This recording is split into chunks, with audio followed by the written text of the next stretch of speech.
If you still shoot Canon or Nikon DSLR, or you do not mind adapting older glass to mirrorless, Tokina suddenly becomes much more interesting in 2026. Some of its classic f2.8 zooms now cost surprisingly little, while newer Sony and Fujifilm options cover the gaps. Tokina's old lineup could not. I narrowed everything down to 5 lenses, and number 1 is still the model most photographers associate with the Tokina name. I'm your host on Alt Buzz Lenses, where we chase the glass that shaped photography, instead of the glass everyone's already talking about. So if that sounds like your kind of rabbit hole, hit subscribe and let's get into it.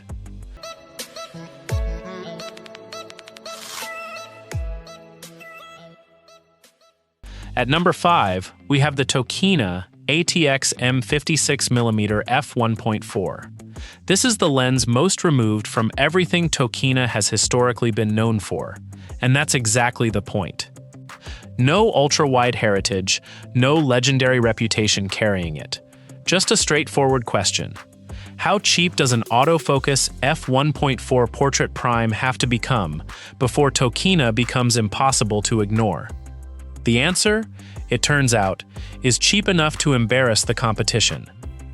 Built for Sony's crop sensor E mount and for Fujifilm's X system, this lens delivers an 85mm equivalent field of view, the classic portrait-length photographers have chased for decades, for a fraction of what Fujifilm's own 56mm f1.2 asks for.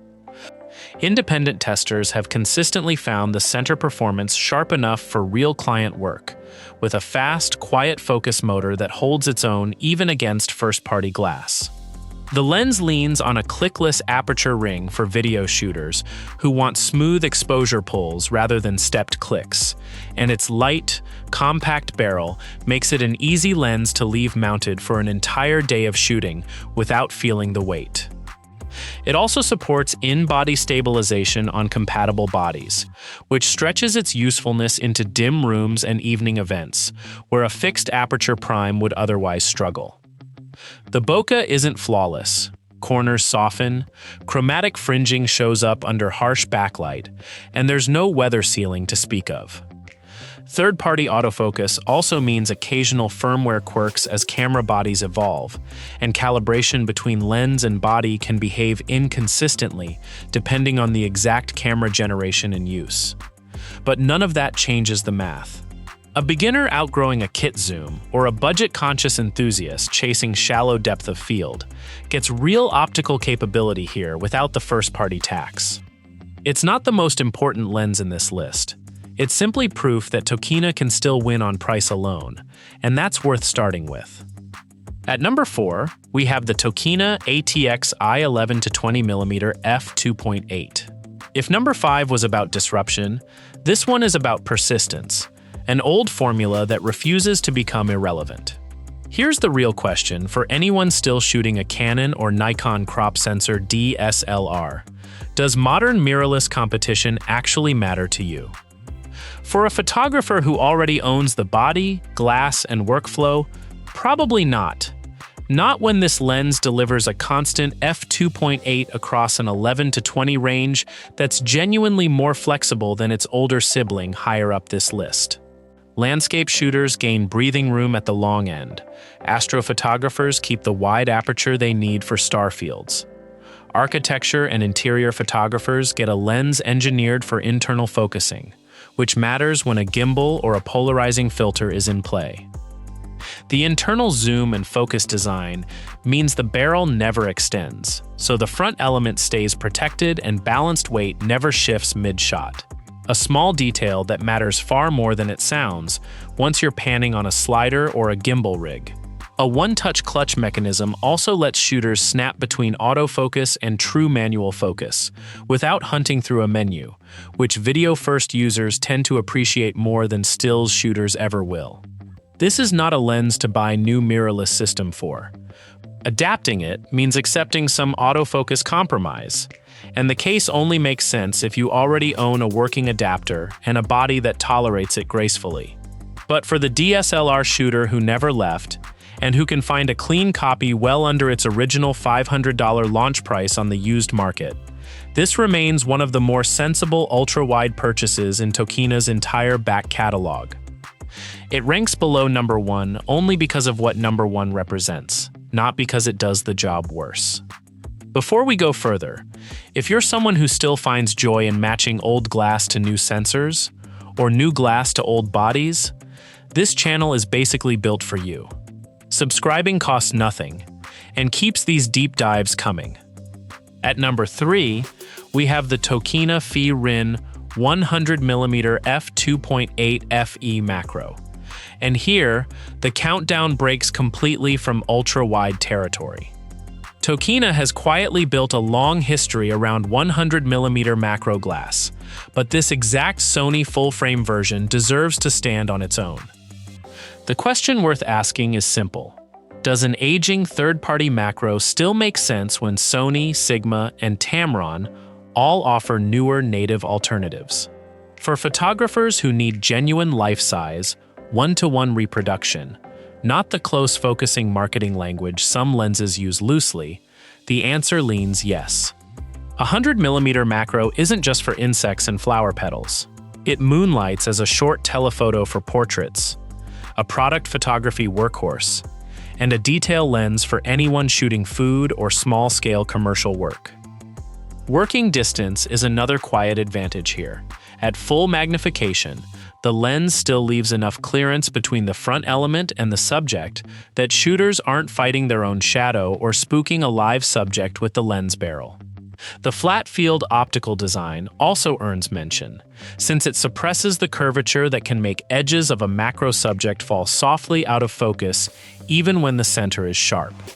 That's a subtler engineering win than a spec sheet number, but it shows up immediately in real close-up work. The compromises are real. Autofocus is on the slower side, and it's not silent.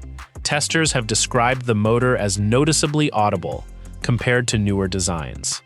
There's no image stabilization built into the lens itself, and no weather sealing. But macro photographers spend most of their time in manual focus anyway, working at distances measured in centimeters, which makes autofocus speed a smaller concern than it would be for, say, sports or wildlife. Against a Sony 90mm macro priced closer to $1,000, the Tokina's positioning under $600 gives it a specific kind of relevance, narrower than the lenses above it, but real. It opens a search cluster and a use case nothing else on this list touches. At number 2, we have the Tokina atx-m 11 to 18mm f2.8. This is where the story turns back toward the identity that built Tokina's name in the first place. Tokina earned its reputation on APS-C ultra-wide zooms with fast, constant apertures, and the 11 to 18 is that same philosophy, rebuilt from scratch for native mirrorless mounts rather than adapted onto them. Available for Sony's A6000 series and for Fujifilm's X system, it targets astrophotographers, architecture and interior shooters, and hybrid creators who need genuine wide-angle coverage without carrying an adapter. Independent reviewers have generally praised its center sharpness and its handling of coma at the edges, a detail that matters enormously for anyone pointing a lens at a night sky. The lens also earns points simply for its size.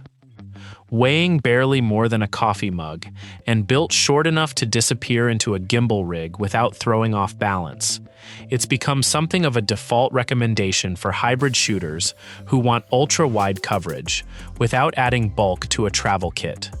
9 rounded aperture blades round out the optical package, giving out-of-focus backgrounds a noticeably smoother fall-off than the harsher polygon shapes cheaper zooms tend to produce. Flare sensitivity shows up under direct light sources, and some reviewers have flagged build concerns around the lack of an aperture ring, but the core optical performance holds up even on demanding high-resolution sensors. Against Sony and Fujifilm's own wide-angle options, and against Sigma and Tamron's competing zooms, the Tokina wins on one specific axis: aperture speed at a price the first parties don't match. That's arguably why this is Tokina's most relevant lens for a photographer building a mirrorless kit today. It just isn't number 1, Because the ranking here isn't only about which lens performs best in isolation, it's about which lens the Tokina name is actually built on. At number 1, we have the Tokina atx-i 11-16mm f2.8. This is not number 1 because it's unquestionably Tokina's sharpest lens in 2026. It's number 1 because, for the better part of 2 decades, this focal length and this aperture became almost synonymous with the Tokina name itself. The original 11-16 concept dates back years before this current version, and it earned its reputation the hard way, through Canon and Nikon crop sensor shooters recommending it to each other, year after year, as the affordable answer to a fast ultra-wide zoom nobody else was building at the price. The current atx-i version, launched around $449, refined the optical formula with updated coatings and a redesigned focus clutch, without abandoning what made the original work. Astrophotographers kept buying it for the wide aperture at 11mm. DSLR videographers kept buying it for the internal focus design that doesn't shift balance on a gimbal. Part of the lens's staying power also comes from how often it got recommended outside professional circles entirely. In university photography programs, in online forums, in secondhand camera shops where a clerk would point a beginner toward it simply because it kept working, generation after generation, without becoming a cautionary tale. That kind of quiet, cumulative trust is difficult for any newer lens to manufacture, no matter how strong its spec sheet looks on paper. So why this over the longer 11-20 sitting at number 4? The 11-20 gives you more range and more general-purpose flexibility. That's a fair trade some photographers should make. But the 11-16 typically undercuts it on price, carries far deeper name recognition, and stays locked into the exact focal range that made Tokina's reputation in the first place. It isn't the strongest buying case for a Sony shooter starting from zero, or a Fujifilm owner with native alternatives already on the shelf, or anyone requiring current first-party autofocus integration. But for a Canon or Nikon APS-C owner, an adapted mirrorless shooter, or a budget astrophotographer hunting a clean used copy, it remains difficult to walk past. If you've made it this far into Tokina's catalog with me, you're exactly the kind of viewer this channel was built for, so consider this your last nudge to subscribe before we close things out. Tokina's catalog in 2026 is an unusual thing to look at directly. Some of its strongest values are old DSLR lenses nobody's rushing to replace. Some of its newer mirrorless glass genuinely competes with the first parties.